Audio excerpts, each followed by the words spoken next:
오늘 아침에 제가 예배를 드리기 위해서 아침 일찍 차를 타고 지하에 파킹을 하고 집사람과 3층 엘리베이터를 타고 3층에 내리니까 2부 예배에 참석한 우리 성가대원 중에 한 분이었어요. 막 찬송을 부르면서 3층을 이제 걸어 오시더라고요. 그래, 그 3층에 제 서재에 들어오면서 집사람이 저 집사님은 항상 저렇게 즐겁다고 그렇게 저보고 이야기를 하는 거예요. 그래서 제가 집사람에게 우리 예수 믿는 사람은 항상 저렇게 밝아야 돼, 저렇게 기쁘고 즐겁게 생활해야 돼 라고 이야기를 나눈 적이 있습니다. 우리 예수 믿는 사람은 기쁘고 즐겁고 항상 행복해야 하는 줄로 믿으시기 바랍니다. 행복 지수가 경쟁력이다 라는 글에 이런 글이 소개되었습니다. 돈 많은 사람이 행복할까? 행복한 사람이 부도 쌓고 사회적으로 성공할까?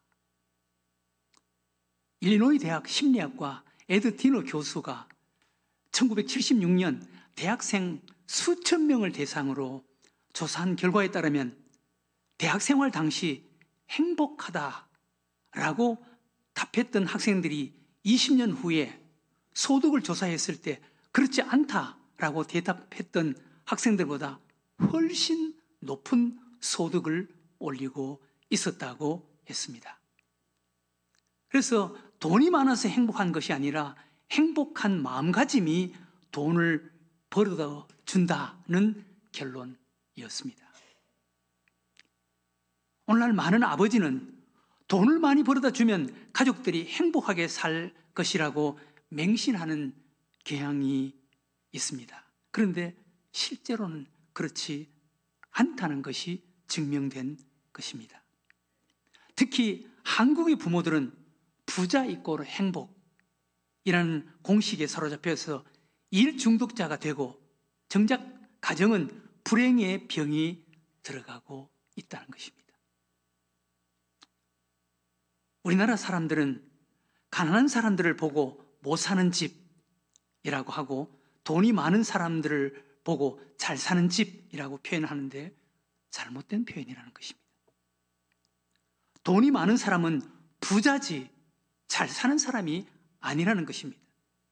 잘 산다는 말은 돈이 많은 집을 말하는 것이 아니고 빈부 여부를 떠나서 기쁘고 즐겁고 화목하게 행복하게 사는 집을 말하는 것입니다. 행복 지수가 힘입니다. 행복 지수가 경쟁력입니다. 근데 행복이 이렇게 중요한 줄을 알지만 정작 무엇이 행복인 줄 모르고 살아가고 있다는 것입니다. 사랑하는 교회 여러분, 행복이란 무엇입니까? 어떤 사람이 행복하고 누가 행복합니까? 어떤 사람은 포장마차에 앉아서 라면을 먹으면서 고급 음식점에 앉아서 비싼 요리를 먹는 사람들을 생각하면서 부러워합니다. 그런 사람들은 얼마나 행복할까? 그런데 정작 고급 음식점에 앉아 비싼 요리를 먹고 있는 사람은 포장마차에 앉아서 웃으면서 도란도란 라면을 먹는 그 사람들을 바라보면서 저 사람들은 얼마나 행복할까? 부러워하기도 합니다. 어떤 사람은 자전거를 타고 가면서 고급 외제 승용차를 타고 가는 사람을 보면서 부러워합니다. 저 사람들은 얼마나 행복할까? 반대로 고급 외제 승용차를 타고 가는 사람은 자전거를 타고 가면서 꽃을 보고 웃으면서 즐거워하는 사람들을 보면서 부러워합니다. 저 사람은 얼마나 행복할까? 작은 문간방에 사는 사람은 넓은 고급 아파트에서 생활하는 사람을 부러워합니다. 얼마나 좋을까? 그러나 넓고 화려한 아파트에서 생활하는 사람은 옛날 전세방에서 가족들끼리 오순도순 화목하던 그때가 좋았어, 그때가 행복했어 라고 이야기합니다. 어떤 사람은 대기업에 다니면서 높은 연봉을 받는 사람들을 부러워합니다. 그러나 대기업에 다니면서 높은 연봉을 받는 사람들, 실적을 내지 못하면 언제 그만둬야 할지 모르는 채 하루하루 안절부절 못하면서 늘 긴장하면서 시간에 쫓겨 생활하면서 좀 적게 벌어도 마음 편하게 사는 것이 행복하지, 그렇게 생각하고 살아가는 사람들도 많이 있습니다. 이런 것들을 보면 행복을 한마디로 정의할 수는 없는 것입니다. 여러분, 어떤 사람, 누가 행복한 사람입니까? 하나님께서 성경을 통해서 행복한 사람, 행복한 조건을 우리들에게 말씀해 주시고 있습니다. 신명기 33장 29절에 보면 행복한 사람, 그 사람이 행복한 조건과 이유에 대해서 이렇게 말씀하십니다. 이스라엘이여, 너는 행복한 사람이로다. 여호와의 구원을 너같이 얻은 백성이 누구냐?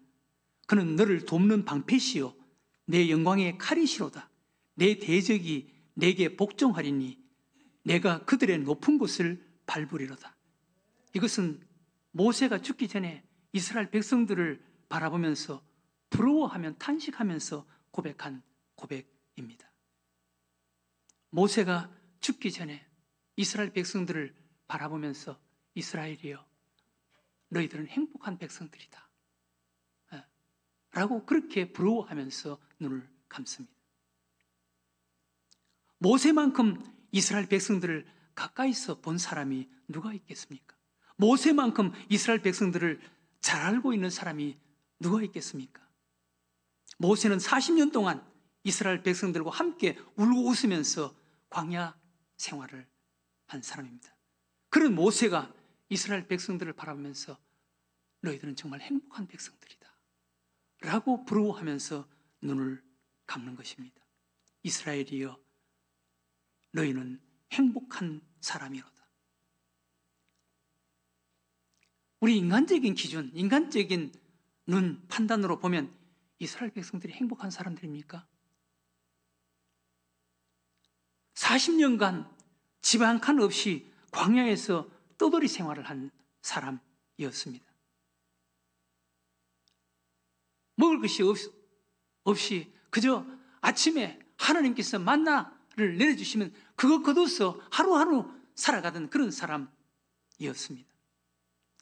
광야 40년 동안 힘들고 어려운 고난의 길을 걷고 또 주변에 수많은 대적들이 많았고 수많은 장애물과 난관들이 처처에 있었던 그 길을 걸으면서 가나안 땅을 향해서 가던 그런 백성들이었습니다. 그들을 인간적으로 바라보면 행복한 사람일 수가 없었습니다.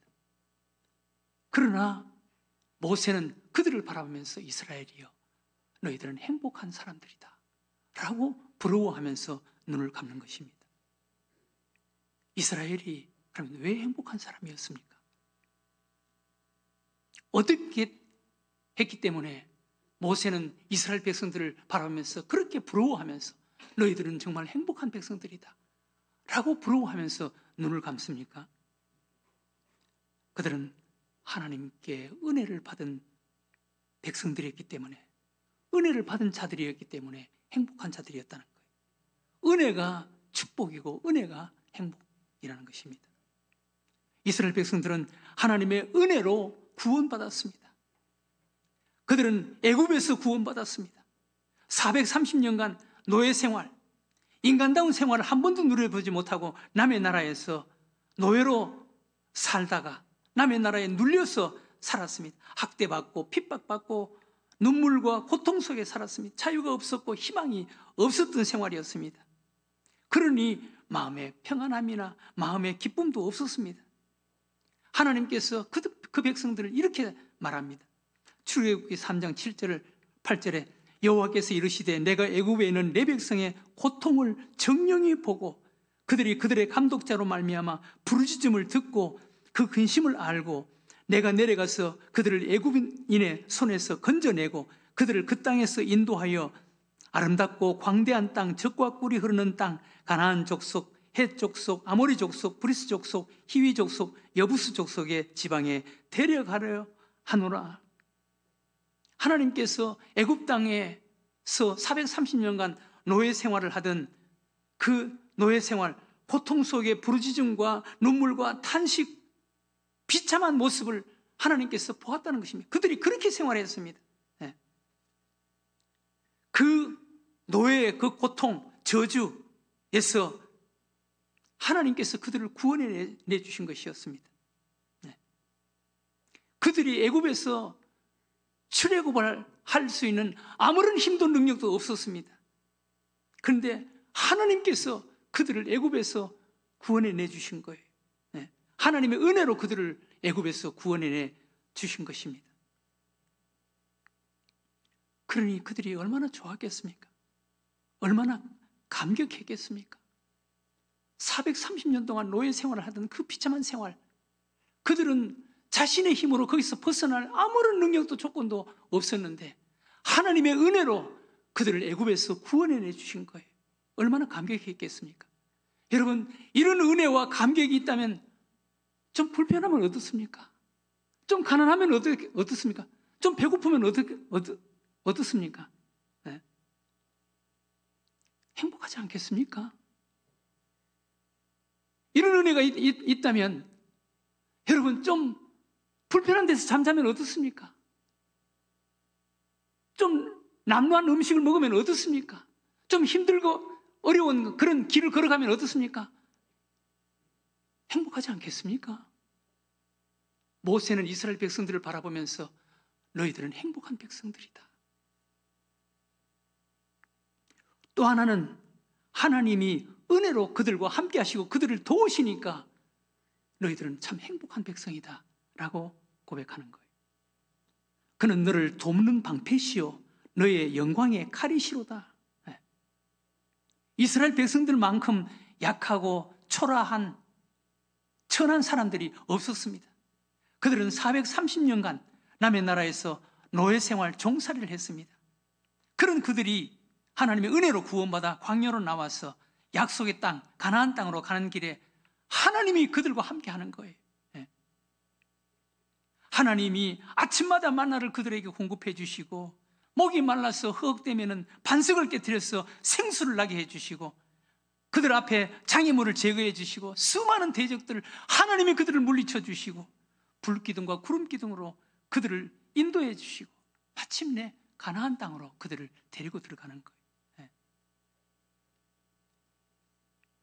그러니 그 모습을 본 모세, 이스라엘 백성들 그들을 바라보고 너희들은 행복한 백성들이다 라고 부러워하는 거예요. 사랑하는 우리 누리생교회 교우 여러분, 우리는 어떤 자들입니까?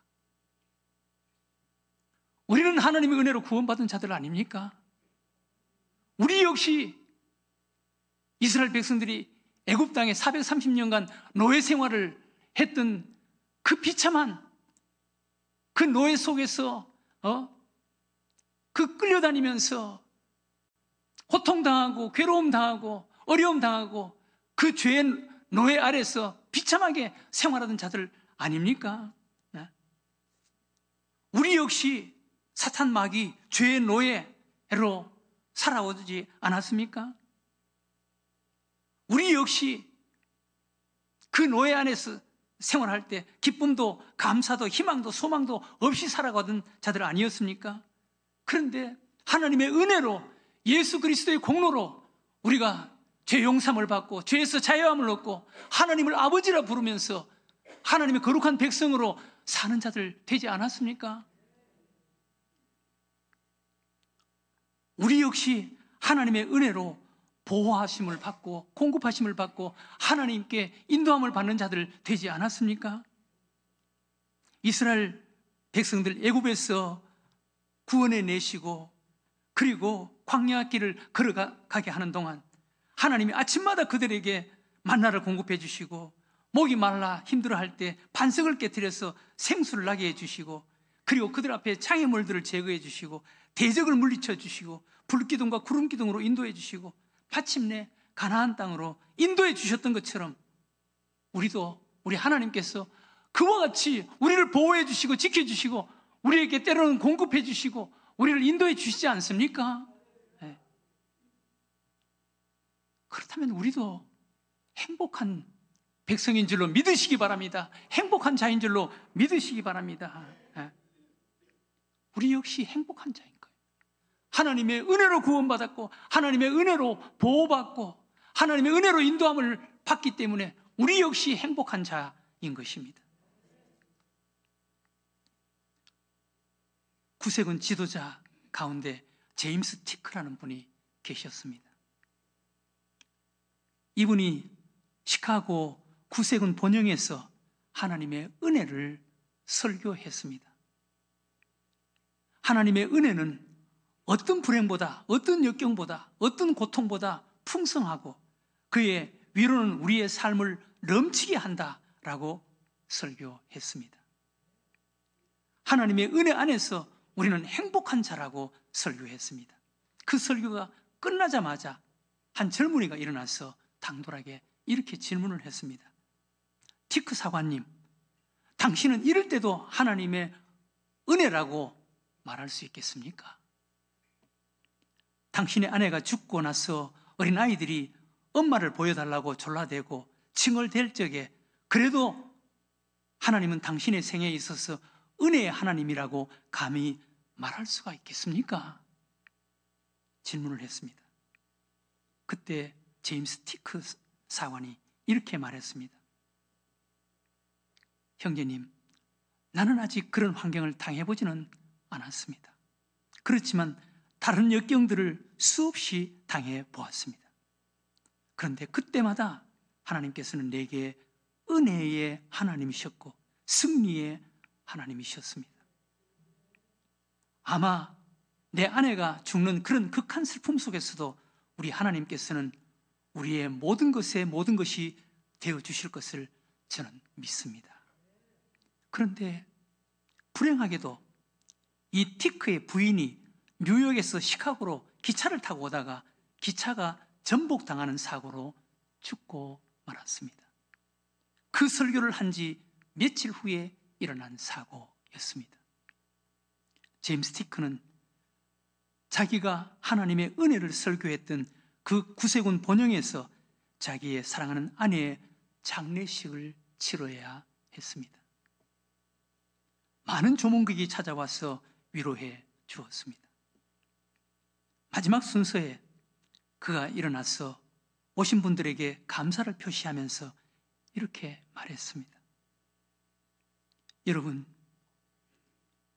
며칠 전 하나님의 은혜를 제가 설교할 때 어떤 분이 아내가 죽고 아이들이 엄마를 보여달라고 칭얼댈 때 그때도 하나님이 나의 모든 것이 될 수 있겠느냐라고 물은 적이 있습니다. 그것이 오늘 사실로 나타났습니다. 어젯밤에도 철없는 아이들이 엄마가 보고 싶다고 울다가 눈물 속에 잠드는 모습을 보면서 내 가슴은 천갈래 만갈래 찢어지는 것 같았습니다. 내 아내가 나를 위해 헌신하였던 많은 일들을 생각할 때 도무지 한숨도 잘 수가 없었습니다. 그런데 놀라운 사실은 이 슬픔 속에, 이 찢어지는 가슴 속에 하나님이 저에게 은혜를 베풀어 주시고 계십니다. 하나님의 위로가 있습니다. 하나님이 저에게 평안을 주시고 있습니다. 하나님은 제게 승리자이십니다.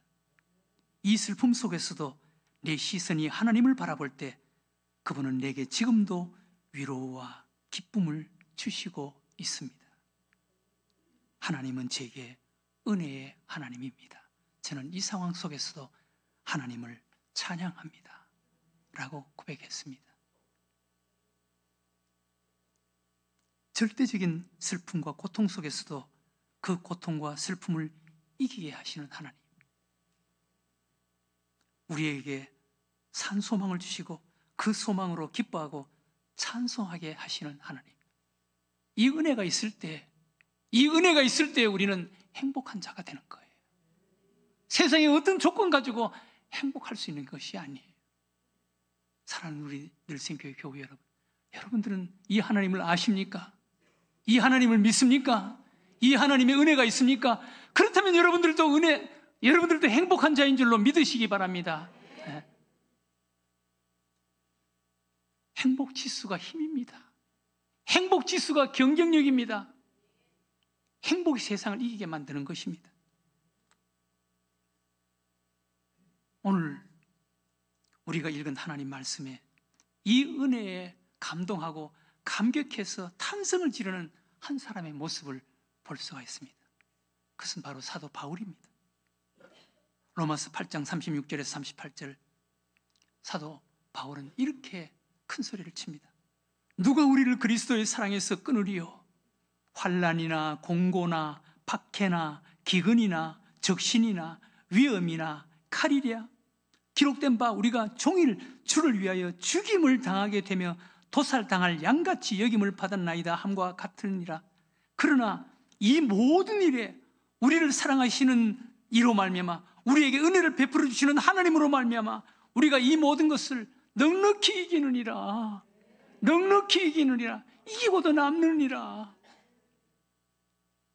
우리의 삶 속에 환난, 공고, 박해, 기근, 적신, 위험, 칼, 이런 어려움이 있다는 거예요. 이 어려움 속에서 주를 위하여 죽임을 당하게 되면 도살당할 양 같은 그런 모습으로 우리가 세상을 살아갈 때도 있다는 거예요. 이런 어려움을 당하고 이런 위험을 당하고 이런 고통을 당할 수도 있다는 것입니다. 그러나 이 모든 일에 우리를 사랑하시는 하나님, 우리에게 은혜를 베풀어 주시는 하나님, 그 은혜로 말미암아 우리가 넉넉히 이기느니라. 이기고도 남느니라. 여러분, 이 힘이 있습니까? 이것이 바로 은혜 속에서 기뻐하는 자에게 주어지는 힘, 능력입니다.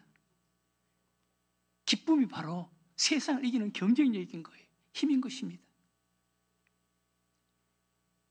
사도 바울은 이 힘들고 고통스러운 인생의 싸움에서 우리가 넉넉히 이기는 능력의 비결 몇 가지 하나님의 은혜를 우리들에게 소개합니다. 첫 번째로, 하나님은 우리의 보호자라는 거예요. 하나님은 우리의 보호자. 우리가 읽은 말씀은 로마서 8장 31절에 그런즉 우리가 이 일에 대하여 무슨 말하리요? 만일 하나님이 우리를 위하시면 누가 우리를 대적하리요? 하나님이 우리를 위하시면, 하나님이 우리를 지켜주시면, 하나님이 우리의 보호자가 되시면 누가 우리를 대적하리요? 아니, 하나님이 보호자가 되시면 누가 대적할 수가 있겠습니까? 하나님께서 아브라함에게 찾아와서 내가 너의 방패가 되어줄 것이다. 아브라함아, 두려워하지 말아라. 하나님께서 아브라함을 지켜주시니까 그 연합군 조카 롯을 빼앗아 온 그 위험한 상황에서 그 연합군, 4개의 연합군, 하나님이 아브라함의 방패가 되어주시니까, 위해 주시니까, 지켜주시니까 누가 아브라함을 어떻게 할 수가 있겠습니까? 다윗, 여러분, 골리앗이 그 어린 다윗을 죽일 수 있었습니까? 하나님이 위해 주시는데, 하나님이 방패가 되어주시는데, 하나님은 우리의 보호자가 되신다는 것. 두 번째, 하나님은 우리의 공급자라는 것입니다. 로마서 8장 32절에 자기 아들을 아끼지 아니하시고 우리 모든 사람을 위하여 내주신 이가 어찌 그 아들과 함께 모든 것을 우리에게 주시지 아니하겠느냐. 아들을 아끼지 않고 내어주신 하나님이 우리가 필요한 것 하나님이 주시지 않겠느냐. 주신다는 거예요. 하나님 우리의 공급자가 되신다는 것입니다. 네. 그 다음 세 번째, 하나님은 우리의 재판장. 하나님 우리의 재판장에 은혜가 있다는 것입니다.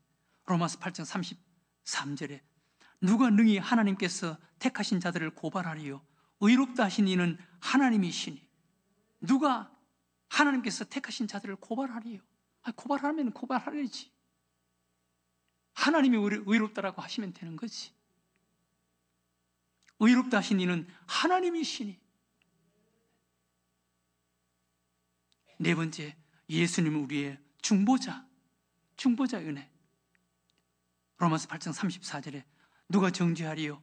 죽으실 뿐 아니라 다시 살아나신 이는 그리스도 예수시니 그는 하나님 우편에 계신 자요 우리를 위하여 간구하시는 자시니라. 우리 예수님은 우리를 위해서 십자가에 죽으실 뿐만 아니라 부활하시고 승천하셔서 지금도 하나님 우편에서 우리를 중보하고 계신다는 거예요. 우리를 위해서 기도하고 계신다는 거예요. 예. 하나님의 아들 예수님이 우리의 중보자가 되어주신다는 거예요. 예. 그러니 우리는 하나님께 은혜 받은 자들이라는 거예요. 그래서 사도 바울은 내가 인생을 살아가면서 수많은 고난이 있지만 이 모든 일에 우리를 사랑하시는 그분으로 말미암아 내가 넉넉히 이기느니라, 이기고도 남느니라. 예. 여러분, 우리는 이런 자가 된 거예요. 그러니 우리는 행복한 자인 줄로 믿으시기 바랍니다. 행복이 힘인 거예요. 행복이 경쟁력인 거예요. 예. 이 힘을 가지고 세상을 삽니다. 이게 우리 하나님을 믿는 믿음의 사람의 삶인 줄로 믿으시기 바랍니다. 이거는 세상의 어떤 것보다 강한 거예요. 예. 세상의 어떤 것보다 우리는 행복한 자인 거예요. 예. 그래서 사도 바울은 이렇게 감격스럽게 외치는 것을 볼 수 있습니다.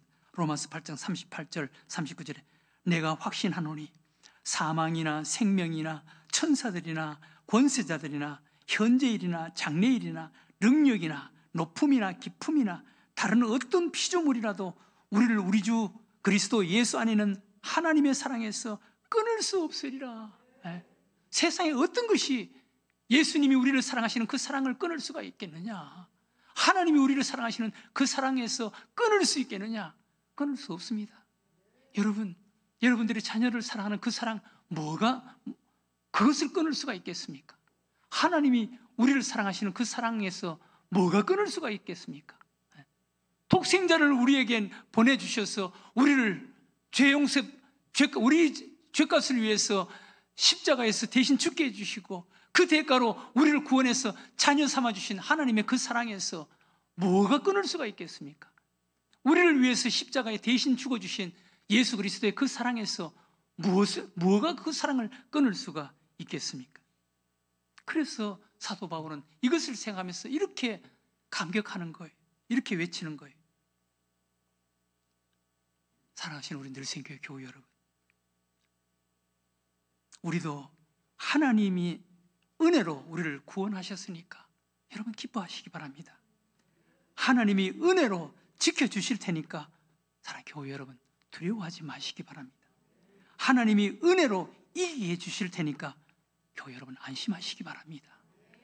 하나님이 은혜로 더 좋은 것을 주실 테니 여러분 기대하시기 바랍니다. 하나님의 은혜로 광야를 지나게 하시고 장애물과 난관을 지나게 하시고 적과 꿀이는 가나안 땅으로 인도하실 테니까 여러분 기뻐하시기 바랍니다. 여러분 행복해 하시기 바랍니다. 행복이 힘입니다.